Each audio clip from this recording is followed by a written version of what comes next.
And we're live. Hello, everybody. Welcome to FAWB, Forever White Belts, and I'm your host, Naughty Nate. Today, I have a wonderful guest on with me, a young local talent making his ways up through the rankings. He's had a couple matches already. I really like this kid. He's young, he's enthusiastic, he shows a lot of heart out there.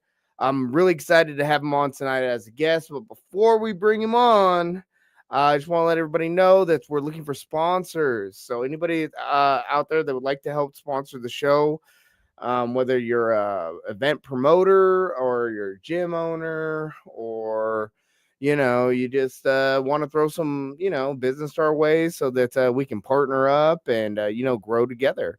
Or maybe you're just like an individual out there and you're a fan of the show and you'd like to support it. You can do that by subscribing to my Facebook, Naughty Nate. All right, yeah. So let's get going here. Today's guest, a young Mr. D Briggs. What's up, brother? How are you? Great. How about yourself, brother? I'm doing well, man. I'm doing real well. Like I was telling you off camera, I'm just getting over that cold. I apologize to the audience if I sound a little stuffy. I'm a little bit off. I've had a cold for like the last shoot. What's today? Tuesday. So I've had a cold since like Thursday, Wednesday, Thursday. I had to call off of open mat. Real quick, big shout out to True Grit and Man for traveling all the way from Aberdeen, I believe. That's about 3.5 hours away to come train with the Brazilian top team over at Columbia River Jiu Jitsu this past Friday night. Again, my apologies, guys. I couldn't make it. I didn't want to get anyone sick. I know a couple guys were bringing in the kids because it's kind of like a family event. So I didn't want to get anybody sick, but I know you guys had a great time. I checked in with everybody. And yeah, man, that's what I've been up to. What the hell you been up to, Damien? Same. Just training. Looking for jobs right now. Job Mm. kind of a pain. Yeah, I hear you there, bro.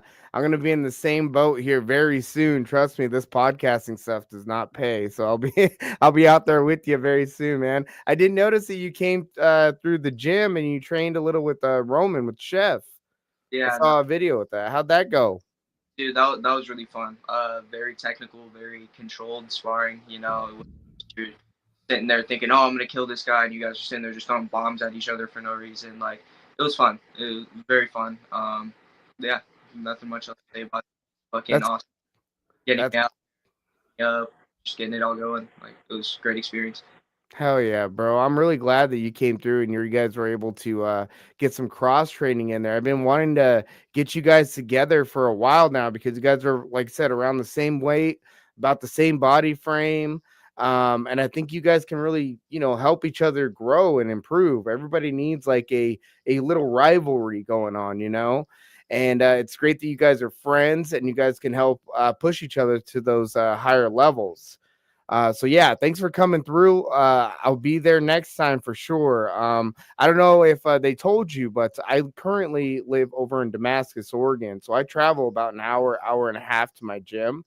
But that's all changing at the first of the year. We're moving back to Vancouver in January. And yeah, we'll have a lot more availability over at the gym. I'll be there, 6, 7 days a week, putting in extra training hours. So we'll have a lot more time to get some cross training in, little bro. Yeah, sounds like a plan, bro.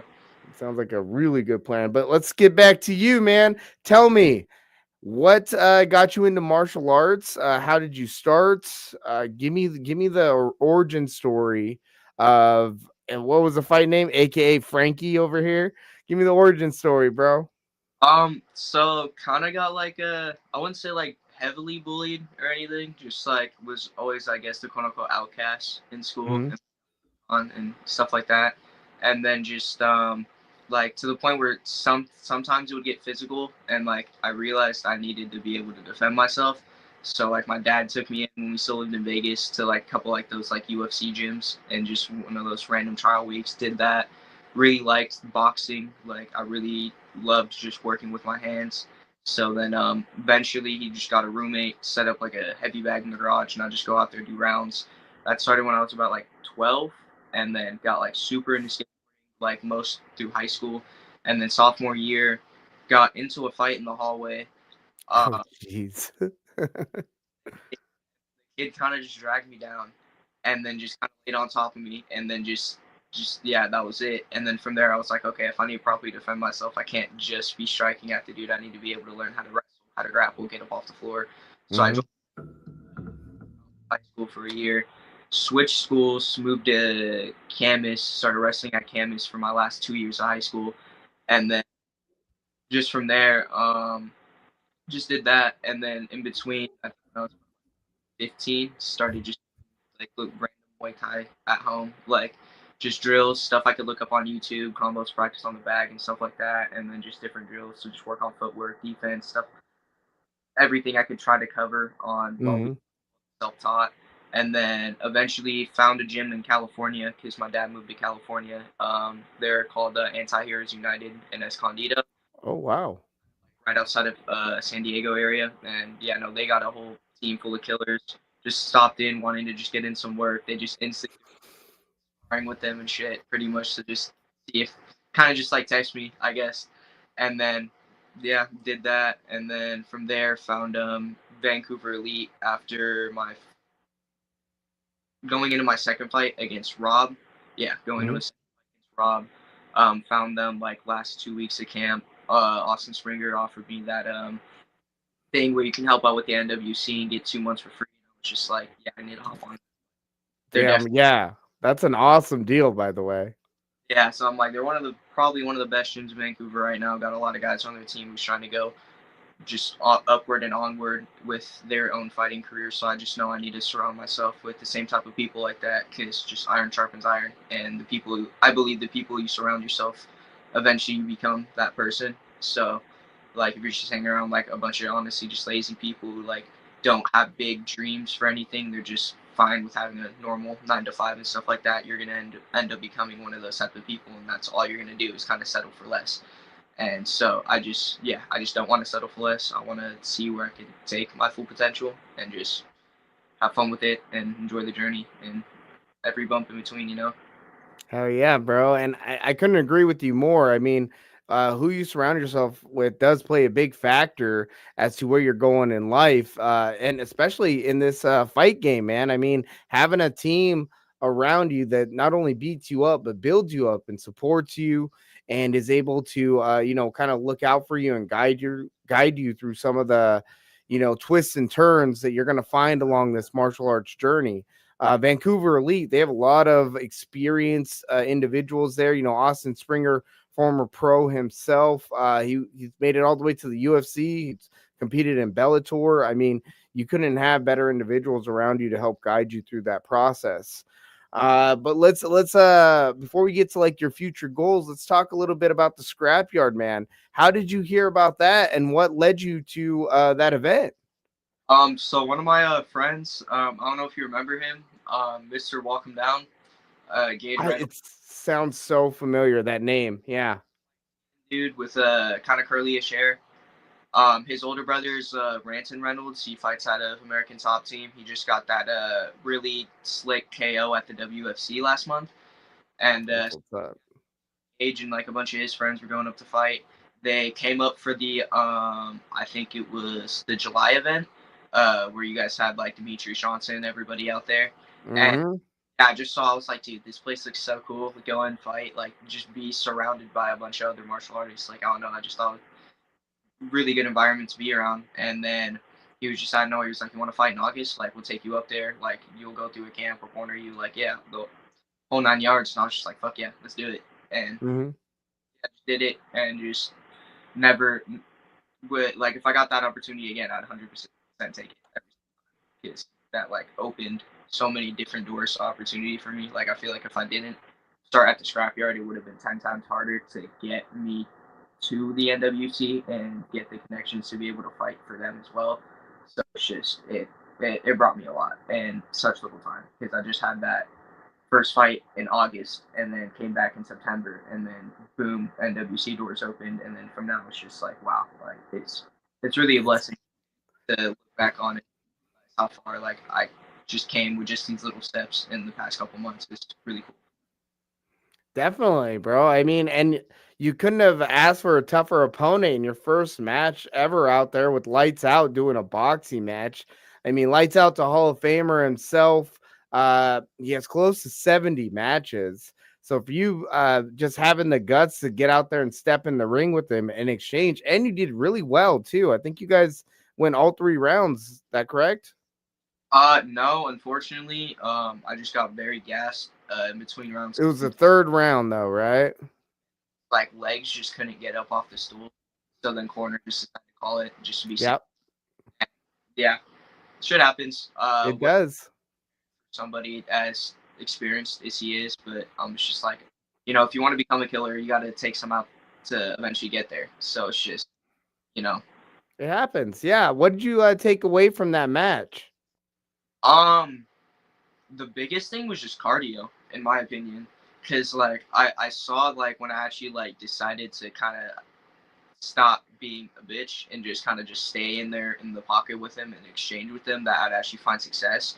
Mhm. And yeah, and then also it's just the experience. Like he knows how to circle out when he needs to. He knows when he needs to exchange and stuff like that. So it's just yeah, it was just the experience and the cardio for sure. The cardio was Mhm.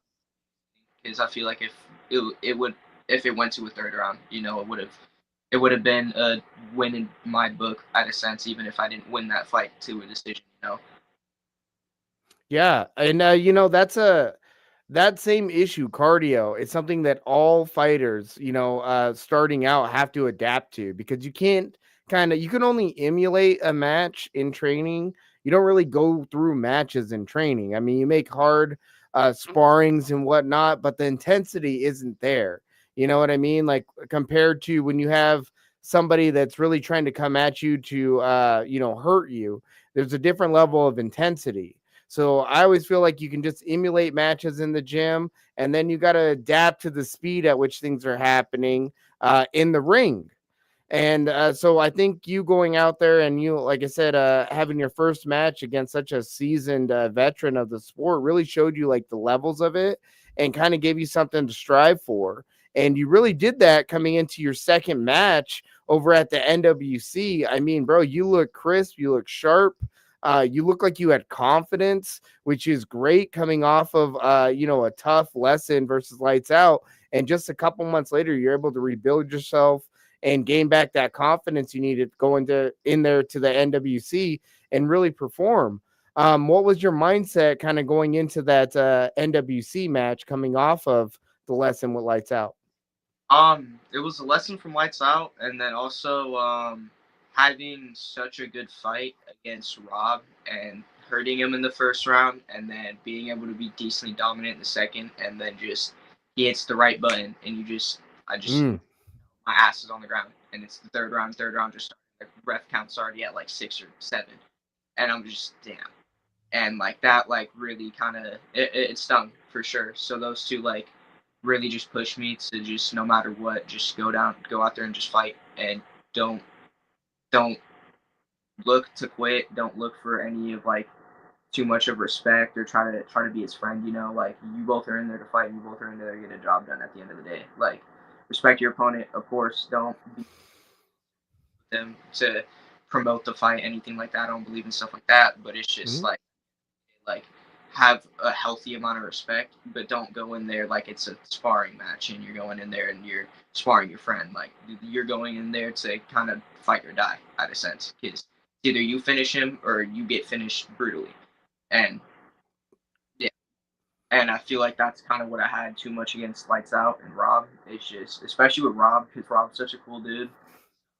It was so like yeah, it was so hard to fight him because like he just like walks up, he's like, "What's up, dude?" And then we're like the entire time before we're fighting, we're kind of being dumb and we're just talking to each other the entire time and just yeah. Mhm. And so yeah, so I was sitting there like, man, I really don't want to fight this guy. This good like this, but like that's my first fight, so like in my I don't know if I'm being too respectful or anything like that. I'm just trying to like I understand like he's been here, he's done what he's needed to do. So I just know I need to show that healthy level of respect. But I didn't know where if it was the point if it was too much or if it was like too less. I'm almost being a dick. You know? So It it was was just just learning. Yeah, it was learning for sure, man. I mean, that's where you get that experience from, and it's good. I mean, you come in there with the right attitude. You're always very humble wherever you go, and you have a decent skill set. So, like some people with your skill set find that that's reason not to be humble, because you are above like the average competitor out there, and you've had the training to kind of back some of that up. So I do love it that you go out there and you have such a high level of sportsmanship. You always walk around, look people in the eye. I mean, those are really great signs of good characteristic, bro, even outside the ring. So I think, the approach you took was definitely probably the right approach for sure. Because, when you go out there to the scrapyard, like you said, it's a community thing. It's not just about going out there and doing a match. You meet a lot of individuals that are also out there with the same mindset that you have. They're here to try to learn. They're trying to grow. We're all trying to get better out here. And the scrapyard's a really unique place for that, because you can make those kind of relationships where you're going to see your friends again in a month or so. And it's good and bad, because sometimes you do get matched up against your buddies because you guys are in the same weight class, and it's hard to go in there and really make that switch against an individual that you don't really have any ill will towards, but you guys, I feel like every one of your matches have been competitive. Maybe you've had some internal stuff happening, but it definitely didn't show out there in the ring. Everything has been competitive looking, and it's looked really clean on my end from what I've been able to see. Yeah, I appreciate that. Thank you. Yeah. What's a typical week of training look like to you? Um, Monday's just shaking off weekend, I guess, quote unquote rest, you could call it, and just kind of taking it easy, or like three easy ish classes a day. So like I'll hit maybe boxing at like 5, and then like no gi jujitsu at like 6 to 7, and then from like 7 to 8 advanced Muay Thai, and that's like simple. And then I'll just kind of repeat that ish throughout the week, depending on Mm. whatever available. And then Fridays usually I'll just go to beginner Muay Thai, some nice like shakeout for an hour, and then do the Friday sparring around 6 to 7 ish, and just like normal week. And then if I can figure out like rides and stuff like that, just Saturday and Sundays, just go in there, maybe do a class afterwards, do some bag work at the assault bike and stuff like that. Make sure cardio's right, and just yeah, try to keep it Yeah. possible, and just also just have fun while I'm doing it as much as I can. It seems like you're really enjoying the lifestyle. I mean, you're putting in the time at the gym, which is really important. That puts you above a lot of those early on competitors that are stepping into the scrapyard at like a level one or maybe a level zero, level one. I mean, you're putting in that time at the gym. So I'm assuming that we're trying to make this a lifestyle, and you're trying to get to that next level where you're going to be competing not just on the amateur scene, but you're also trying to go to like that pro level. Is that correct? Am I assuming that right? And are we trying to go pro in boxing, kickboxing, or MMA? Because so far you've had boxing matches as well as kickboxing. And I mean, was that a kickboxing match against Joey? Yeah, that was. Yeah. The plan is to go pro in MMA. I'm just as an amateur, I just kind of want to do like a little bit of everything. So like I have that like I can take experience and just put it into mixed martial arts, especially since it's the mix of everything. So that's why I wanted to do some wrestling in high school, uh, do some boxing matches, get experience there, do some kickboxing, and then eventually work my jujitsu like kind of in secret and just go to jujitsu competitions like that, and then just eventually MMA scene and just be as well rounded as I can be. Because honestly, I feel like in this generation, it is for sure the hardest generation to win a world title in right now. Like every, no matter what, like nobody's just around or uh, nobody's just like a one-dimensional fighter. So it's just like you actually have to be prepared for their striking, be prepared for their wrestling and their jujitsu and everything like that. So it's just you can't go into a MMA fight nowadays thinking that, oh, this guy's just a striker, we're going to be standing up the whole time, or this guy's just a wrestler, he's just going to be shooting for my legs the entire time. Like you actually have to kind of dip your mind into the unknown and just kind of be prepared for whatever's going to get thrown at you. I feel like. Definitely, man. I mean, the sport of MMA has definitely evolved to the point where you're right. It's a blend for sure. They've gotten to that point where nobody's like one dimensional, like you were saying. There are a lot of different diversities that are going through the MMA circuit right now. And it's good that you're getting ahead of it and you realizing that, hey, I can't just be that stand up guy. I got to learn the ground game as well. Do you have a particular favorite though? Do you enjoy the ground more than stand up, or are you more just, hey, I want to bash somebody's face in? Um, it's like I don't know. Like I really love striking. I haven't like got to really see like much because I haven't MMA sparred as much. So like I haven't really dipped my feet into the water on like how well I can mix up the striking and the grappling. But like overall, I definitely love striking. Like I don't know. It's just when you can actually like fight with a purpose and make it look beautiful. Like I don't know. It's just art in my opinion. So it's like really it's cool. So when you can get to a level to where your striking actually looks crisp, like not Mm. even bag or just on pads, where you're actually like inspiring, you're actually in a match, and like you're like, damn, I put all those reps in, it's actually working out, and I'm actually hitting my opponent with this, and that, and like I don't know, that just feels really good, and just that, and just the grappling, dude, it takes so much more energy, like Oh my gosh, I agree. you, and we can just ping each other chin back and forth, and like we'll be cool with that. Like I'd rather do that like 10 times over than sit there and have to go back and forth on takedown attempts on the fence and shit like that. And like, yeah. It's so needed though, man. It's so needed. You know how I always tell my guys because I have some of that same issue, man. I started out, I was more of a striker. I started out in my youth as a striker, and then I kind of developed jujitsu along the way. Um, so jujitsu's always kind of been I don't know, secondary to my striking, but I know how necessary it is when you start going through the MMA. You really have to drill those takedown defenses. You got to drill, your sweeps and drill your getting back up to your feet. Because if you don't have that in your arsenal and somebody just pins you down, like you said, it really limits your striking. And that right there, that puts you at a disadvantage. And that's some of the problems I ran into when I was competing out there in the MMA world.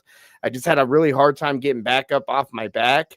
It's good to see that you're, like I said, you're diving into it, bro. You have a great mindset and IQ for the sport already. Does that come from like a lot of your upbringing, like with the sport? You mentioned that your dad helped you kind of train a little bit. Yeah, he just kind of just threw me into random trial classes and really like hop on pads like that. But it's just no going into such like at the end of the day, like you could walk in there and come out completely different.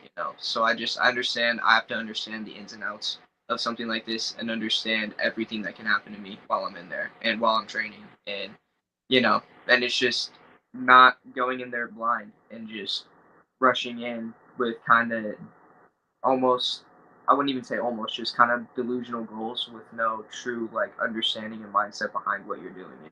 Because like I believe like yes, be delusional on what you want to do in life and like really yeah like reach for the stars, but have a plan behind that and don't just have like a goal out there like oh I'm gonna be one of the greatest car mechanics and kind of just sit there and do nothing and like you're just working at AutoZone type of thing and you're not even like Right. researching how you do that and like the steps to get there, like trade schools and tech schools and stuff like that. So it's just really having an understanding with what you're doing. I feel like it's a big thing. Mhm. What motivates you, to kinda push you to those further heights? Um, just wanting to be able to just provide for family and just like when I have kids, mine one day, just to be able to provide the things for them that like the I didn't get the right cards dealt. You know what I mean? Like just give them the opportunities I didn't have much access to, you know, and just give them the type of life where it's just like no matter what you want to do, there's always going to be an open door for you, and always like figure out a way for you to go and achieve it. Just put in the work. You know what I mean? And Mhm. that's like a big motivator. And then the other thing is just that battle with your inner self, like like when you look in the mirror, you just like don't really like the person that's back at you, and you know you have to do something to actually like become competent with you staring back in the mirror. That's like a really big thing. And besides that, those are like honestly just the really two big ones for me. And then yeah, it's kind of it honestly. Hey man, that's a wonderful motivation right there. Seems like you got a lot to prove to yourself, and you're already building a legacy and lineage. I mean, that's great, bro. You got, like I said, you got that forethought that I don't feel a lot of people your age necessarily have. So you're ahead of the game for sure. What's the hardest you've ever been hit? um, ah, that's kind of a tough one. Just headshots, body shots, or just like Hardest ever, yeah. Who's hit you the hardest? that's so hard. Honestly, it might be Coach Eric at Vancouver Elite. Just like them, like especially like when I get too comfortable exchanging with him, and I'll catch myself just standing like an idiot, just right in his range, especially like his punching range. It'll just Mhm. with a mean cross, and then like set up the cross to like a left switch kick to the body and shit like that. That definitely sucks. Like I remember one, like he hit me as I was rushing in with a really big cross, and it like actually like kind of rung me, and I was like, oh, damn. And then like, after that, I remember I was just being an idiot teen, just sparring with one of my random friends, and he was like 240 pounds, I think. And it got to a point where we were just like uncontrolled sparring and just kind of just throwing bombs. And then I kept landing like a bunch of good ones on him, and then he kind of got mad, and then he just straight full overhand, just right to my fucking face, and it literally like kind of threw me into the wall. And I kind of bounced off the wall, and I literally took off the gloves, and I was like, "Yeah, I'm done." Yeah. I've had a few of those myself, bro. But Yeah. Here's a question for you. What's the biggest red flag in a fighter as soon as you see them warm up? red flag, like meaning you feel like you're gonna get fucked up, or red flag, Like you got him, like you're saying, like, bro, you probably shouldn't be here. ah, Like if you see a guy at a jujitsu tournament and he's um, up there and he's shadow boxing or some shit, and you're like, um, whoa, not one bad what's because that? I said I got one. I just feel really bad for saying it because it happened, and Oh, well, hey, that's how you learn. That's how you recognize those things. So we don't have to call out names. like I don't want to feel like I'm talking shit about the dude, but like yeah, I just remember he came to fight, and for the first like maybe hour and a half for like waiting, getting weighed in and everything, bro just didn't like saw no team. Like not even just like a random homie like coming into coach if he's like an independent fighter. Literally didn't see him with any coach. And so I don't know, like right before we're about to fight, I didn't know see Tavo in this corner. And I was just, oh no. Like, cause I'm like, Tavo's gonna get you right, but at the same time, this kind of tells me you didn't prepare 100%, or like to the extent where you're like confident enough to go out there. And it was just yeah, and then it just instantly made me kind of feel bad for the dude, and like made me feel bad for having to go in there and do what I need to do. And I was just, Hmm. but like at the same time, that's on you. Like Yeah. got your own time to prepare and stuff like that, and if you did it, you did it, and you're gonna Hmm. fight for it. So Yeah, and some people need to learn that lesson, bro. I mean, some people are very delusional about their ability, so they sign up for some of these things. They're like, hey, I'm just gonna, they go from the couch to the ring, and they're like, I'm just gonna jump in there and fight. I watch it on TV. I've had a couple like scraps out in the street or whatever, or I've wrestled with my friends and I'm tough, and they want to just get out there and go try it. And I'm all for that, honestly, myself. I'm like, hey, you want to jump in the pool and learn how to swim, go for it. But I also know that there's that learning curve. You're going to learn real quick. Hey, there's a cardio factor. Hey, this guy isn't going to just stand there and let you hit him. And this fight is probably going to last longer than, 10, 15 seconds, like the ones you're used to. So you're going to learn a lesson or two. But I find those guys to be exciting, and I support I guess the spark, that little fighting spirit that people have. So I'm like, hey man, yeah. And more so after that, I always love it when they go out there, they learn their lesson, and then they want to build off of that. I think that those individuals are special in a way. I mean, much like yourself, bro. I mean, you had some training, and then you just signed up and went and did a match. What was your fight camp like, 2 or 3 weeks? Yeah. And then you went and did a match, and you stepped in there against lights out, somebody that, like I said, that has almost 70 matches, and you didn't back down. I mean, that says something to your character. Like, hey, I'll stand in the fire and I'll swing on somebody. I mean, that's awesome to me. So, I think you're 100% right, recognizing those red flags, and for sure. And it's good to see that. It's good to study your opponents when you're out there, especially when you're out there on this amateur circuit.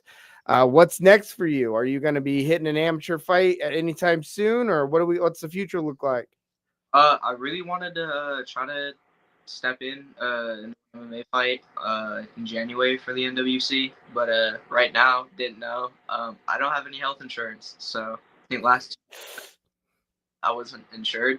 So yeah, we're gonna get that figured out, and then honestly just grind my BJJ and just try to get my BJJ right, and just get my wrestling back, not be as rusty since like my first season away from it, and just have fun, just do as much as I can. I really want to do some jiu-jitsu competitions, some nogi comps, Mhm. and go have fun out there and just enjoy every step that gets me where I'm. I love it. When's the next time you're heading out to the scrapyard? Um, Me and Roman were talking about maybe me helping to come up like corner and just help out and be there this month. Gotta Mhm. talk what's going on about that. But if I want to fight again, I think I want to wait till like summer. I just I just don't want to fight in the rain. like I I, don't. I don't blame you. like fully commit on like an overhand punch, using footwork to like blitz into their range, and I just slip and eat shit on camera. Mhm. Yeah, I mean, that's kind of one of those things, the element that Scrapyard provides for a lot of individuals is that it is outside. So you have to deal with that weather factor as well. It makes it a little bit more raw, a little bit more real. But I'm much like you, Frankie. I personally don't like fighting in the rain. I'm getting older. It's cold. My joints, they're slower in the cold. So yeah, I'm a summer guy myself. So I don't blame you on that, bro. I rain just reminds me of like when I used to skate and I'd go to like skate at like the skate park with my friends, and it's like 35 degrees out, it's night and it's windy, and then your hands are freezing cold, and then you eat shit onto your hands, and then you just feel that for the like that's what I can imagine fighting out in the rain is. Just you hit somebody one good cross and now your fucking whole fist is just raining, and you're just like, God damn it. Like no. Yeah, right. I hear you, bro. Ah, well, Damien, I really appreciate you doing this podcast with me, bro. I'm gonna have to let you go. I gotta go and feed my dogs right now. But we're gonna catch up again here soon, bro. I want to get some cross training in with you. Like I said, I know you've been over at the gym. We're gonna have to get it in at some point here in the next couple weeks. If you do plan on competing again in January, we're always here to help try to, lend a hand wherever we can. And then, yeah, same thing over at the scrapyard, bro. We got your back over there as well. Keep going on your journey, bro. You're doing fantastic. And yeah, man, we're big fans of yours over here. All right. Thank you so much. I appreciate the opportunity. Let me come on. It's an honor. Of course, brother. I'll be seeing you again soon. Take it easy. All right. Shout out to family and friends. Thank you for supporting me. Hey, Only up for don't keep getting better, baby. heck yeah. Hey, real quick before we let you go, tell everybody where they can find you. I forgot that part. How can people find you on Facebook or any other social medias? At dbriggs.mma. So literally have my like name spelt up like in the chat. Right Just there. put .mma, and you can find my Instagram through there. Perfect. All right, brother. Well, you have yourself a good night, and I'll be seeing you again soon. Okay. God bless all of you. All right. Later. All right, guys, another fantastic episode of F.A.W.B right there. Another young talent coming out of the Northwest. Man, we have so many young fighters, up and coming fighters, that are going to be making a lot of debuts here in 2026. I know the Reptilian Top Team is getting ready to do our competition run. We kind of take the winter off, typically, like reptilians do. But we're going to be hitting it strong in January. I think we're going to hit our first competition. I think Chef is signed up to compete at potentially the NWC in January. So he's going to be kicking off the year with that. Let's see what else we got going on. Oh, we have the Scrapyard event happening on the 20th. The 20th of this month. I won't be going to that event. We're going to be moving back to Vancouver, like I said, in next month. So we're going to be skipping the Scrapyard this month, but we will be having a watch party. So if you'd like to be a part of the watch party and watch the Scrapyard event with myself and Red Fox, get a hold of me, guys, and I'll send you a link. And we can all just kind of, jump online and do a little podcast or whatever while we're watching the event and enjoy that event together. Yeah, guys. Anyways, I'm gonna let everybody go. Have your guys self a great night. Thank you guys for tuning in and be sure to subscribe. Take it easy.